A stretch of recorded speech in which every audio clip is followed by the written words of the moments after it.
morning, Salem High. I'm Ethan, and today is Friday, March 5th, 2021. This week's quote of the week is, "For every reason it's not possible, there are hundreds of people who have faced the same circumstances and succeeded." This week on the Salem High News, we have a discussion about the COVID vaccine rollout, along with some of the science behind it. But first, the announcements. Class of 2021. The yearbook is on sale now for $70. Hurry and buy your yearbook today on jostens.com. The price will go up again in April, so don't miss out on this opportunity to order the 2021 yearbook. Additionally, in honor of Music in Our Schools Month, the Tri-M Music Honor Society will be holding their annual Tri-M Music Contest throughout the month of March. Check your email for the questions, and if you think you know the answers to them, send an email or text to the respective contacts shown on the screen. The answers to this week's questions will be announced on Monday.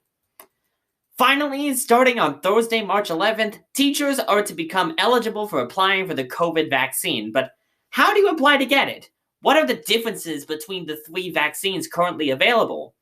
Well, you're in luck because our main segment for today is a discussion with one of our nurses about the different vaccines, alongside one of our science teachers to explain the differences between them. Without further ado, roll it. Good morning, Salem High. Right now, I'm joined by Mr. Marcoux, our environmental science teacher, and I am joined once again by Nurse Rebecca. Glad to have you with us. Nice to see you guys. Happy to be here. Thank you. Okay, hey, so my first question is, now we've heard that teachers are soon to be eligible for a COVID vaccine. Is that true in any way?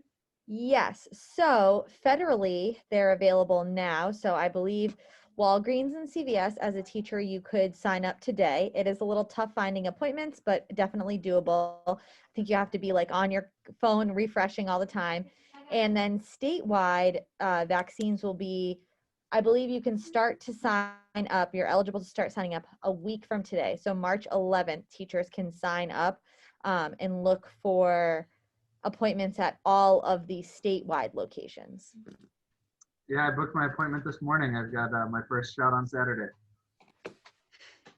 That's awesome. Well, that's good to hear. They're constantly rolling out new appointments as new batches are released. And so as CVS or Walgreens gets new batches, they can create new appointments and make them available for people. So when I personally got mine, I opened up both CVS and Walgreens in separate browsers and filled in my information and then kept refreshing the page. And then after a little while, I noticed that nothing new was coming up. So I'd give it a little bit of a break. And I found that after about 10 to 15 minutes, more would start to pop up again. And I think that it's just a matter of the speed with which, the available vaccines are being released through the pharmacies, and then the pharmacies can create appointments based on those available vaccines. And of course, since we're on the subject, how is the vaccine rollout coming along in general? So I do have some numbers for you guys. I looked it up on mass.gov. As of last night at midnight, so as of the time of filming, that is. Yes, as of the time of filming, there are 587,000 people in the state of Massachusetts that are fully vaccinated, and 1.2 million people in the state of Massachusetts that have at least gotten their first vaccine, which is about 81% of the doses that have been shipped to Massachusetts. So Massachusetts has a total of almost 2.3 million doses that have arrived in Massachusetts, and about 1.8 million doses have been administered. So I think it's different for every state, but we're definitely making our rounds. Mr. Marcoux, this next one is for you. So as we all know, there are now 3 vaccines available. Can you briefly tell us how one might be different from another?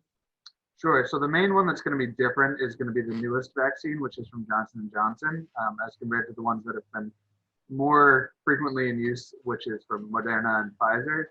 So the Moderna and the Pfizer ones are mRNA vaccines. And so what they're going to do is they're going to use that messenger, that RNA is a messenger, and that information is going to go into the cells once it's been added to your body, and it'll teach your immune cells to actually look like the coronavirus in a way.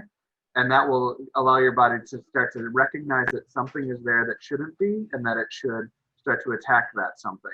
And so by replicating all those little spikes that are on the coronavirus, your body will start to recognize coronavirus as that and build up an immunity. The Johnson and Johnson one, which was released more recently, is an adenovirus vaccine, which means they're going to be taking a kind of a weakened version of the virus and injecting that into you so that your body can recognize the vaccine, learn to recognize it, and attack it too. It should be noted that it is really safe, even though they're putting that little piece of the virus in you. It's just like every other vaccine you've had.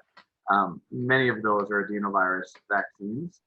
The benefit is that the Johnson & Johnson one, the most recent one, only requires one shot, whereas the Moderna and the Pfizer both require 2 shots, about a month apart from each other.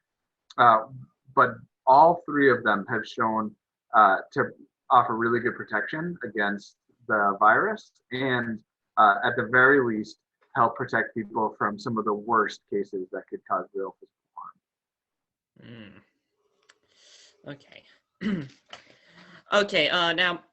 Now for my next question, what are the age limits for the vaccinations? Nurse Rebecca?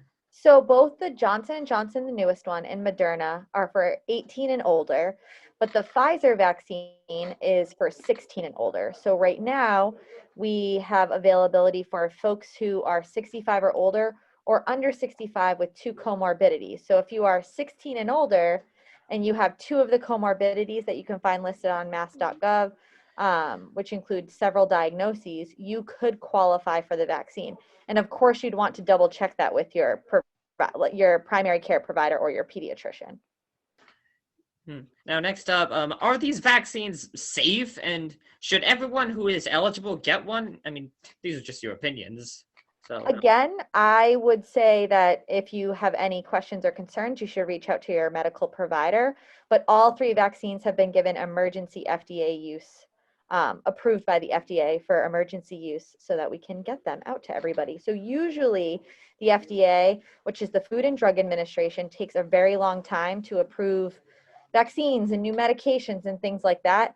But in a situation where we're in a kind of an unprecedented global pandemic, they can do approve things for emergency use. So there isn't a ton of studies. They've only been doing work on this for about probably a little less than a year, but they have enough studies to believe that it is safe. But again, if you ever have any questions or concerns, you can always reach out to your particular medical provider for more specific recommendations for yourself.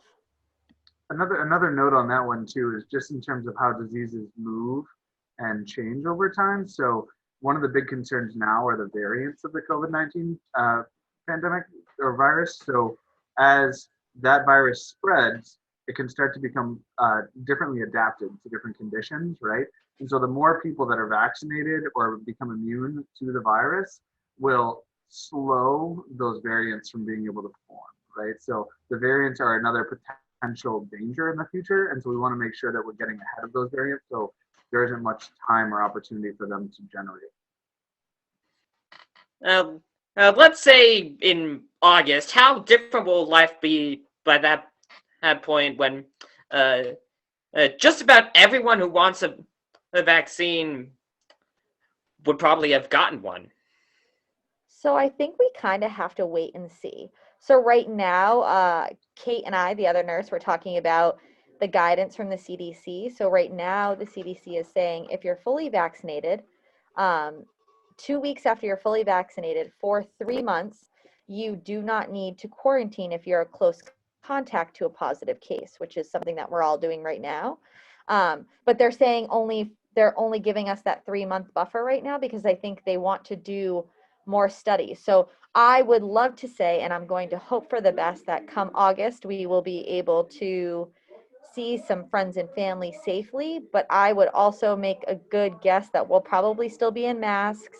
We'll probably still want to social distance more often than not. And we're not going to be going back to August 2019, let's say, but hopefully we'll be in a better place than August 2020. All right. So Thank you, Nurse Rebecca and Mr. Marcoux, for joining us. And now let's head back to the studio. Have a great day, everyone. That's all we have for you today, Salem High. This has been the Salem High News, brought to you by the students of digital media. Take care, stay safe, get educated, stay classy, and we will see you next Friday. Might have slipped up a few times, but okay, no big deal.